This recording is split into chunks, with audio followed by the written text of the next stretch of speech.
Aujourd'hui, match Égypte-Ukraine à Saint-Paul, c'est un sacré événement pour la préparation des Jeux. C'est un sacré événement, Saint-Paul-et-Dax, terre de jeu, centre de préparation olympique. Je crois que rien qu'en voyant la foule ici dans la tribune, on se rend compte oui, que c'est un bel événement. Et puis quel niveau de jeu! C'est vraiment d'un très haut niveau aujourd'hui sur la pelouse de la Plaine des Sports. Ça récompense le travail qui a été fait pour justement que ces délégations viennent.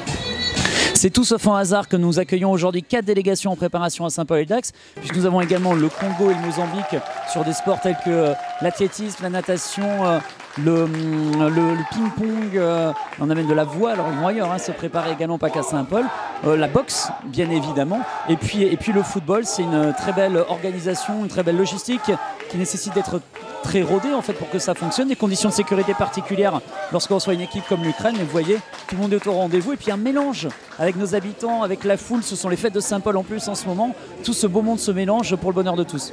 14 juillet justement, c'est la fête et c'est la fête du foot et des Jeux Olympiques. Saint-Paul démarre l'ouverture des Jeux. C'est la fête des Jeux surtout, parce qu'il n'y a pas que le football, c'est vraiment un ensemble de sports. C'est la fête nationale, je crois que le symbole est fort avec les Ukrainiens, des accueillir ici sur notre territoire.